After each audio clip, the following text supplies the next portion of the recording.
Hello everyone, welcome back to Primal Prepper. If you are new here, this is where I go and basically I'm on a prepping journey. I'm trying to get ready for, well, being more self-sufficient, growing my own food, being ready for any event what might happen. And you can learn along with me. I'm currently putting some seeds in my seed trays, okay? It's a bit of a boring video at the moment, it's just putting seeds in a seed tray, but I will do a little bit of talking. I am doing pacha today. I don't know if I pronounce these things right. We are doing some lettuce. The only reason I'm doing lettuce is because, well, I like to have a little bit of lettuce in my sandwiches and things, so might as well grow my own lettuce. What else have we got? We got some kale. I'm doing kale today because I haven't actually ever grown kale.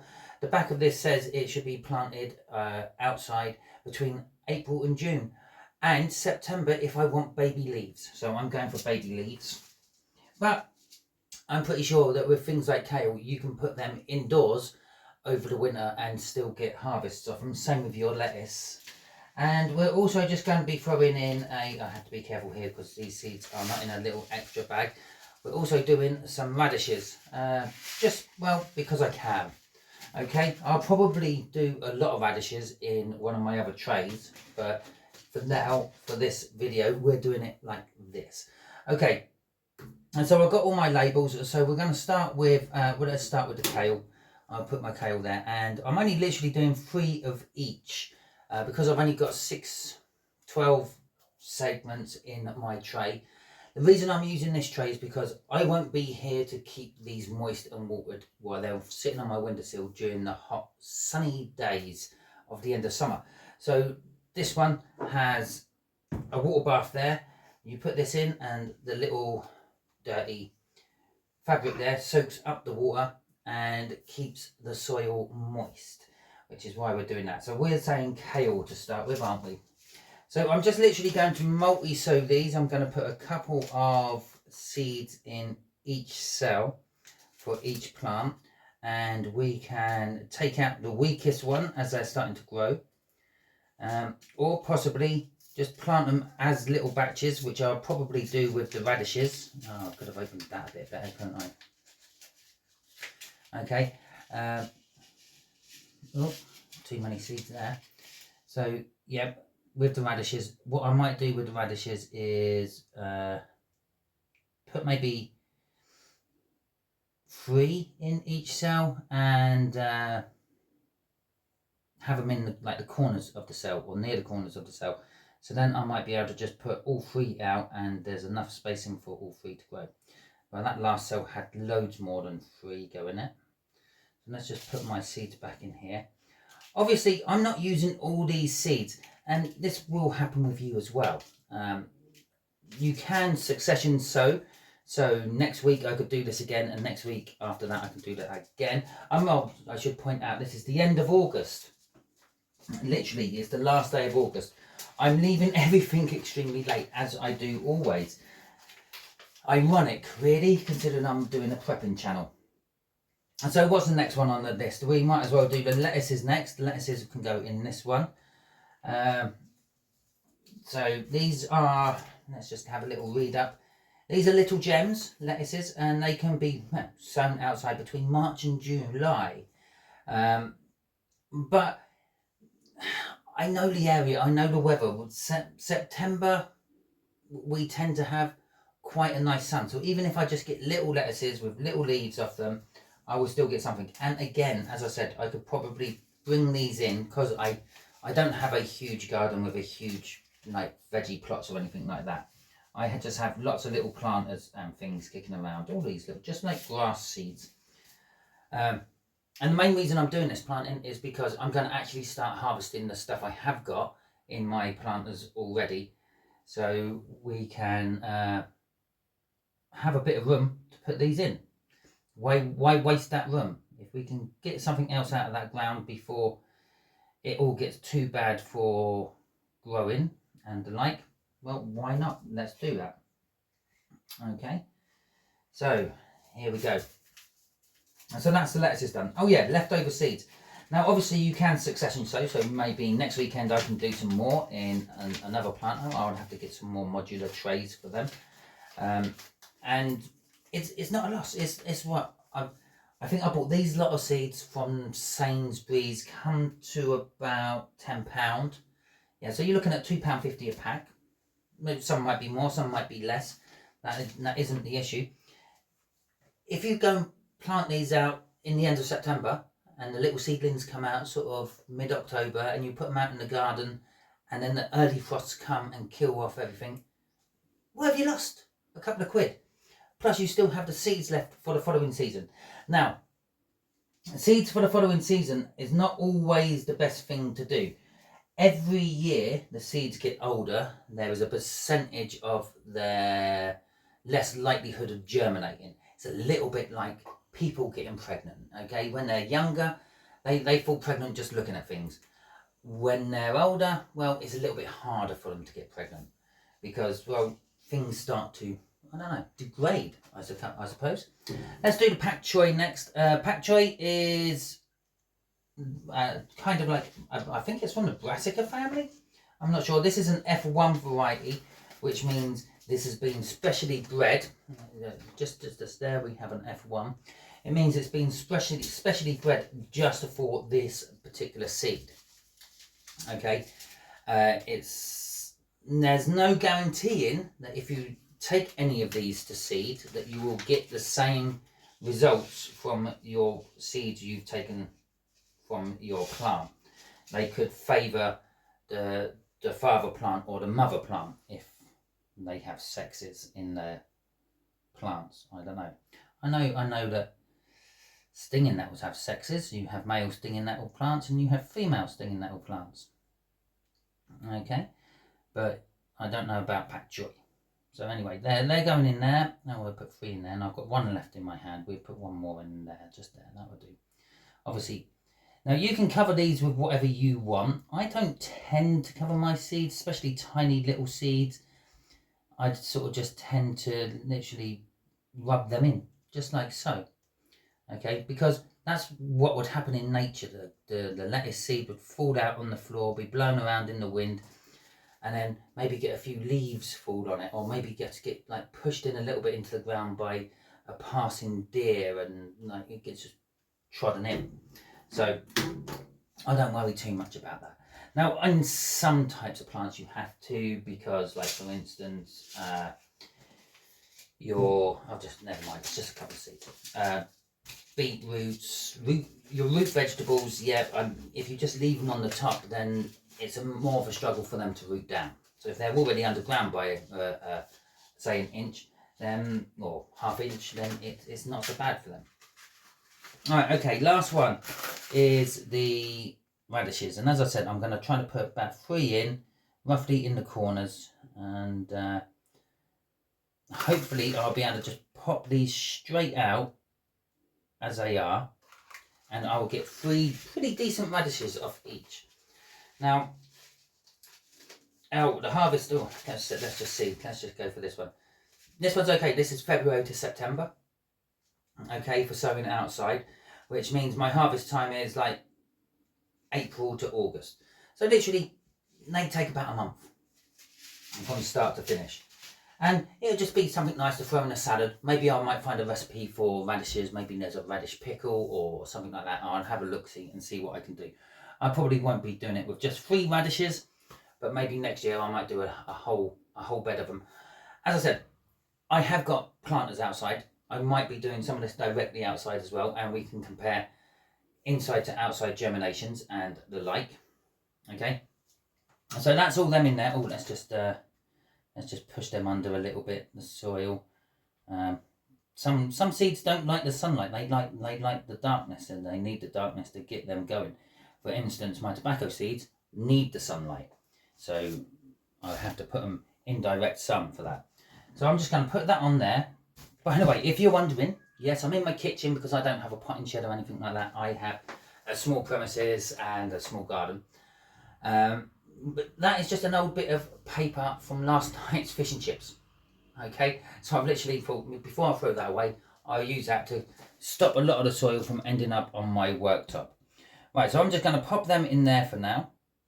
Okay, I'm going to leave them in there for about 5 or 10 minutes, let the water soak up into the bottom of that soil. You can actually see that settling down into it now.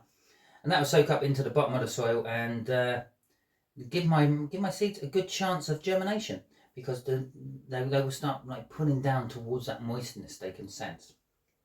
Obviously, I'll probably give it a little spray afterwards as well, just on the top before putting it out.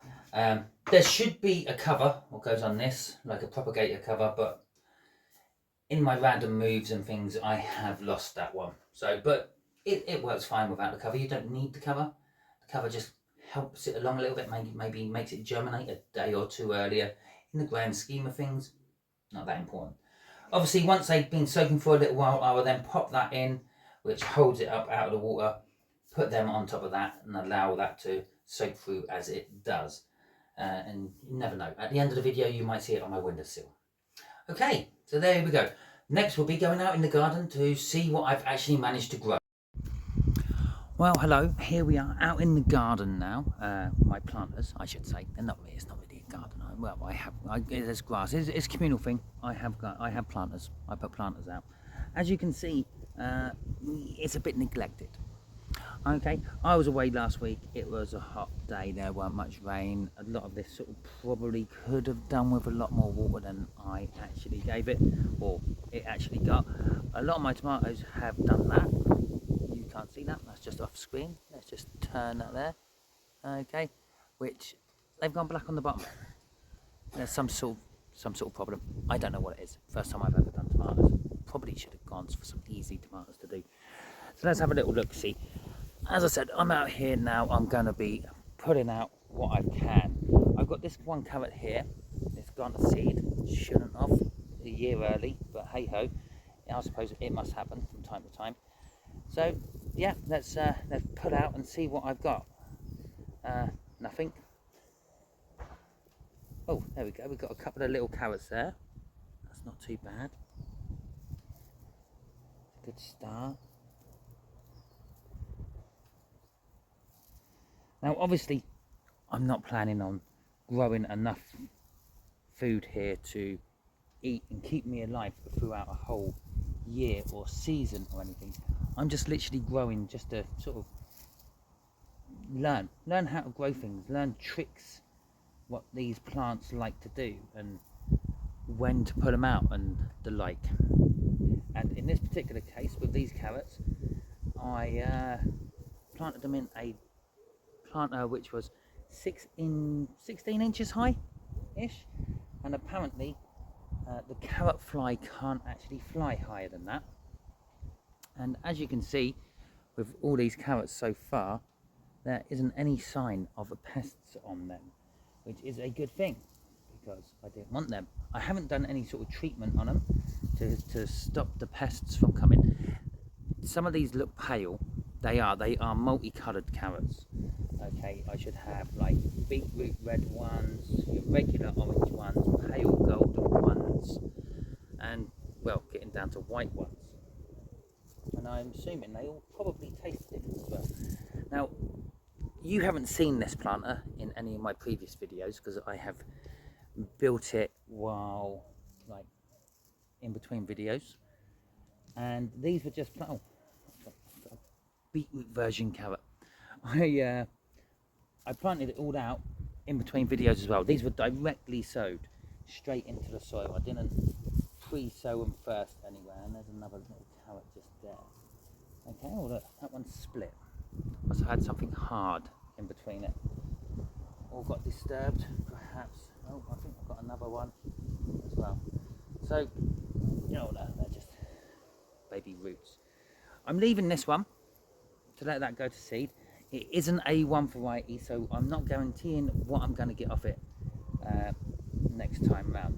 Now, I did have some parsnips in here as well, but they don't seem to have done much at all. And I know it's probably a bit early to pull parsnips, but yeah, see, these are my parsnip roots, but these are the parsnip leaves, and it looks like they've struggled in this particular plot. It didn't help being a communal garden and things. my landlady actually employs someone to come round and does the gardening, and when they done the hedge, they kind of unceremonially dumped all the stuff, or all the stuff fell into my my planter, and then they just ripped it out. So I think that's why a lot of it got disturbed. Now there is one parsnip here hiding in amongst one of the tomato plants. I will leave that one. That one seems to have quite strong stem on it. I'll leave that for a later pull out. The other thing I have got in here, which is quite amazing, I don't know how well you can see it, if you can see it, because I've got glare on my camera, but an oak tree has gone and seeded itself in my planter. So what I do, because I'm nice like this, I would actually let that keep growing, and during the winter months pull that out, stick that in a pot by itself, give it a go. Now I have got a courgette plant here, and you may have seen other videos of other people's with courgettes saying you don't need too many courgette plants, you'll never keep up with the amount of courgettes they make. I haven't got any courgettes of it, but one of the reasons that is probably because I'm not keeping on top of keeping it well regularly watered. Get into a regime of watering every morning, go out, give it a little bit of water just so it has moisture, or every evening so it has a chance to stay in the soil and not be evaporated out. I have got some other tomatoes here, again just off screen, just so you can't see them just yet. These ones don't seem to be suffering from the weird blight, which my other ones have. Right, let's just come down here next. So here's another one of my little planters. This one's probably only about 6 inches deep, and in here I'm growing some onions. These are from onion sets, and if you have followed along in my videos, you know that don't know if you can hear me very well with this wind actually. Don't know if you followed last year when I grew my onion sets. They seem to split and make me new onion sets. Now I've actually talked to a farmer about this, an onion farmer, and he said, well, that's strange, I've never heard of that happening before. So I don't know if it's something I do, something, I don't know, what I do wrong, or I'm special needs perhaps, but I don't know exactly the same thing with my shallots. My shallots are over here, a load of little baby shallots which I can plant out and grow next year. But yeah, there was also tomatoes in the corner there. They're the ones that I pulled off because they had that going on with them. So yeah, I didn't. They have ripened. They all got pulled off when they were green, but they've also got that going on. So I just dumped them. I probably should because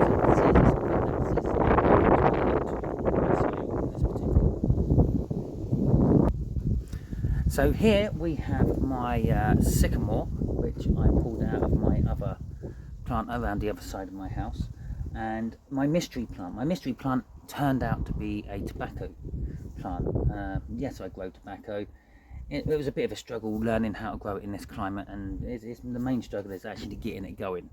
Once it's going, it establishes itself quite everywhere. This was a self-seeded one. Obviously some seeds must have fell into my soil last time I was growing some, and when I pulled this out and put that in that pot, it must have disturbed the seeds, brought them to the surface and allowed it to go. Ironically, that's my best growing one.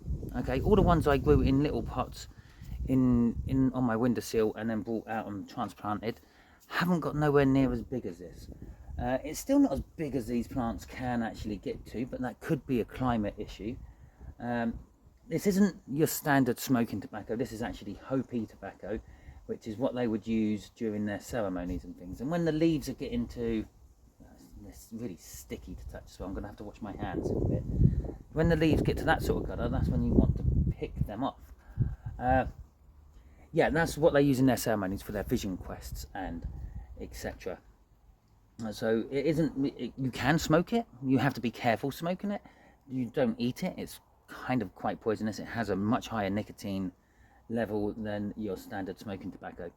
I have got a couple of other tomatoes and onions here, but that's pretty much doing the same thing as what the other ones were doing, so we don't really need to look at them. So let's move round to the back.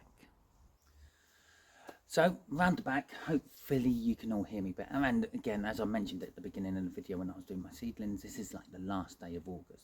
It's still quite nice and warm out. People are still hanging their clothes out on the washing lines to get them clean and things. Winds are picking up and we're starting to get a few storms coming in. Yeah, the remainder of the storms which you Americans didn't get, you got touched by it. I know.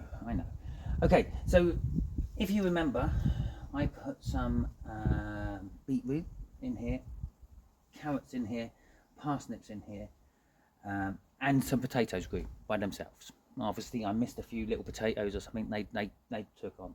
I let them go. I know I said I weren't going to. It's 3 years now. Bugs and pests can build up in that sort of time. My beetroots have sort of gone to seed a little bit by the look of it. They have managed to survive in here with the lack of care and attention I've given them. The parsnips look okay at the back as well. You should be able to just see a couple of parsnip leaves. Whoop, maybe fell in just there at the back. The carrots seems to have disappeared. Now with these, I planted these in a seed tray and then found out afterwards I shouldn't be doing that because there isn't enough room for the root to go down to actually start forming the taproot. So I don't know the results of these. Now I have pulled out a couple of things out of here already, like beetroots, carrots, just to see how they're getting on, and most of them were stunted, shall we say, with the bulb development. So let's have a little look, see what I got.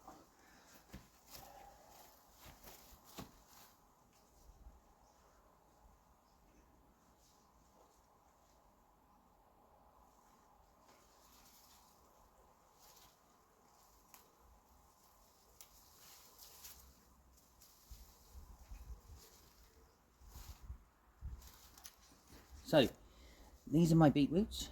They're not overly big, and as I said, it's because the root didn't have the room to develop in the seed tray. So lesson learnt there, use some bigger modular trays or something a little bit deeper for them to grow into. We'll put a parsnip up as well, and these are the first time I've looked at the parsnips for a little while. Okay, and they showed real promise at the top, didn't they? But no, I've got this tiny little root ball and what appears to be an aphid infestation on the roots or something. If you know what these weird things are, they look like aphids to me, but I don't know. Let me know in the comments what they are. Are they the larvae of the carrot fly? I don't know. So yeah, that's them two. And the carrots, let's have a little look see, because there is a couple of carrots in here as well. Let's pull some of them up. And the carrots have done the same sort of thing. They've sort of started to root, but then, and if you look there, something's been at that one. Yeah, sort of half eaten away. So that could be the carrot fly.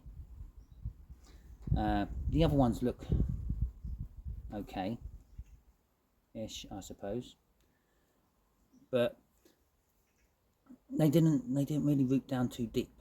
So it could be the size of the planter I'm doing them in as well. Obviously a 16-inch planter has got more room for those roots to go down than I think this one's a 10-inch planter. The soil is a bit dry in here, and all I've got really left in here now is a couple of parsnips. I might as well pull that other parsnip out because it's not going to get any bigger than what it is at the moment. See, that one's got 2 little legs on, so that one's split. I want a little baby one. Oh, and a couple of little babies. They might have grown a little bit further, but I doubt they would have got much deeper than the ones that are there. I think I will keep the 2 beetroot, or those beetroots I've got in there for now, and let them seed. I'll get some seeds off them. Now I can't remember if they were F1 varieties or not when I planted them out. So it is possible that I could be completely wasting my time. Now, if you look behind me, they're my broccoli. We had a bit of a weird weather thing happen early on in planting. It was really, really, really hot, brilliantly hot, summertime hot, and then it chucked it down with rain for about a week. And it sent a couple of my more established broccoli plants to bolt. And they literally, normally they were stem broccoli, so you should end up with a stem about that big and then a little like broccoli top. These were little stems about this big with a big broccoli top. So I thought, leave it a little while, stems will get longer. No, flowers appeared and I've got seeds. Now again, they may be an F1 variety, which means I'm not guaranteeing what will come off if I use those seeds in the future, But that's the whole point of being like a primal prepper. You find this stuff out. So I will take the seeds off them, and then I will probably actually start bagging them up now, chopping them. Well, you see, 'cause this is the thing. I don't know about gathering seeds from broccoli. I've never done it before. So I'll take some now, and I'll take some next week, and I'll take some the week after, put them in bags, label them up so I know which ones are which, plant them out and see which ones grow best, because, well, that's what we do. Now, I pulled out the garlics I already had on the go. They got pulled out earlier on in the year, and I did do a video while doing it, but never actually got around to finishing it off and posting it out to you lot. Hopefully I will finish this one off and post this one out to you lot. Yeah, let me know in the comments anything else you want to know. I will be making room in here, and I'll be putting my seedlings in there in a later date, either here or at the front one, or possibly even throw a few more little planters out. So just here is a little planter that my friend at work gifted me. He bought it for some cactuses or cacti his wife likes to grow, but it was too big for where they wanted it. It looked small in the shop. When I got it home, they were too big. So he said, do I want it? Because he knows that I plant things out. So I went, yeah, okay. So in here, I put some of this in, which is, I always get confused, Rosemary, thyme. So there's some thyme in there. This little fella here is actually a lettuce I seeded. Well, no, I didn't seed. I grew it out of the crown of a lettuce I was using for my lunches. I think there may be a possible earlier video where you see them actually growing. And this is the leek I done from a leftover crown of the leek, and this has gone to seed as well. Now this had lots of little bits coming off it, like little mini seed plants, if you will, or maybe like spring onion looking things, which I have grown in the back. I've planted a couple of them out, and they're starting to take and grow nicely. I've got a couple of onions in here as well. I just thought I'd see how they would go in this smaller pot. And good, I just had a couple of spare sets, so I put them in there. Okay, so looking at these flowery heads here, it's sort of telling me I should actually maybe cut this off and stick this in a bag to get the seeds out of them, because as we saw in the beginning of this video, the lettuce seeds are really small. They're like grass seeds, and they're falling out of there already. They're blown down the tunnel. Okay, and I'll have to snip this one off and get the leek seeds out of that. The interesting thing is, this little leek is now starting to grow something else out of there. Okay, it's got like a little bulb forming at the bottom of the leek. So I'll probably leave that. I'll probably snip this one off, leave that for the year, and see what happens with it. So we're going to wrap this video up roughly where I started it on the outside bit, and that is on my planter which I built.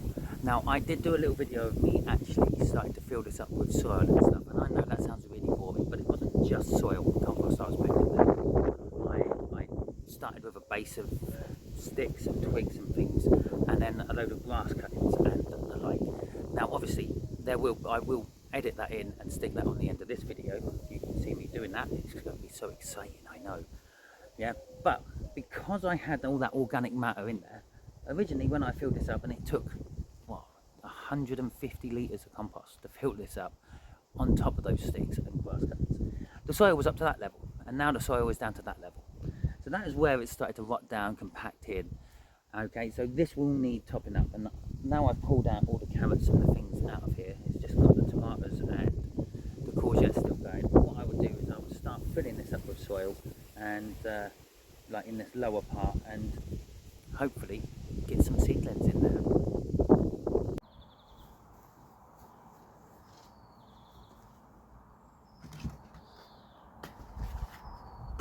So to start with, I put some cardboard down to stop the soil and anything else from going through the small gaps I left in the bottom of my planter. I made this planter. Luckily, I've always been in the carpentry trade, the woodworking trade, and I've always had a lot of people I've known, previous employees and the like, who have various offcuts of wood which they allow me to use from time to time to do things like this. But I put the cardboard down in the bottom to stop the soil from going down through the bottom of the slats, but it still allows all the water to come out.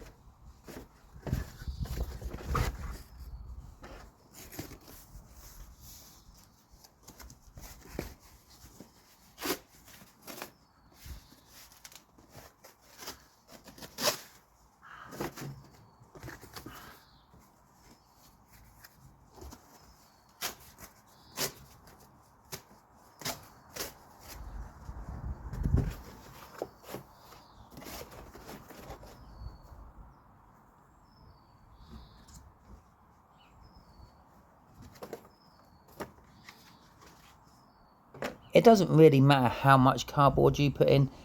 Eventually it's just going to rot down and add nutrients and stuff back into the soil as well. So I went to town, I got rid of a lot of my stored up cardboard. Then I started putting in some sticks, which I had gathered from a roundabout, and this is to sort of, again, it's a long-term decomposing form. It'll take a while for the bacterias and the wood lice and the other things to break that down. So it's like a long-term nutrient supply, if you will. And the other good thing about this is you can use bigger sticks than what I was using. I was just using the little ones I had found laying around in my travels. It helps take up the amount of soil you actually have to put in, because I ended up putting 150 litres of compost in there on top of everything else I put in.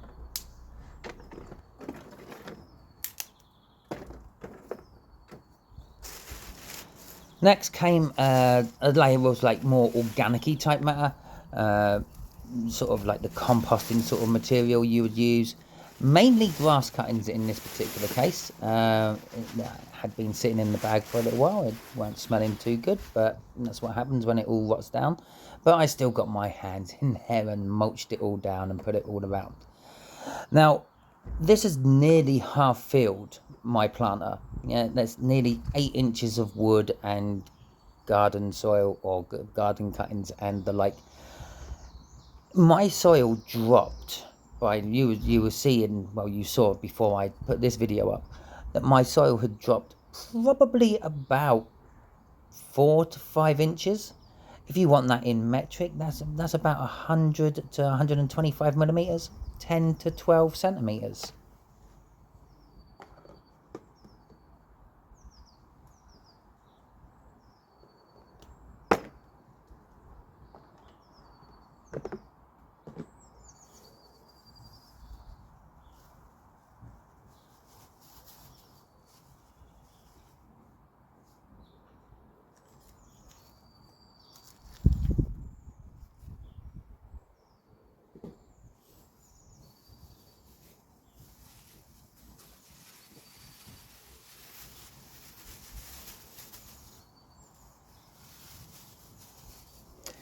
This is what kitchen waste I happened to have at hand at the time before I'd gone and put that in the proper compost bin. So then we come along, and this is some soil I actually sort of got out of a gutter at work.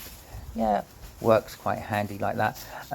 Mainly because it had worms, and it already has all the wonderful things, microbes, bacteria, and the stuff you need to break down all the compost. And that's why that went on top of my grass cuttings and everything else. And then actually comes the compost, my growing medium, so to speak.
And as you can see, I grossly underestimated how much I'd actually need. I think I put about 2 bags in there, which is about 50, maybe 75, maybe I'll put 3 bags in there, 75 litres of compost.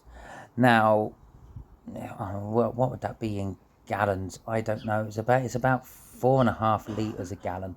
So there you go. Unless of course it's American gallons, and I think it's 5 litres. But that's by the by. It was 3 bags of compost I put in there. So I then had to pop to the shop and go and get some more. State why you just see my planter sitting at this stage for a little while.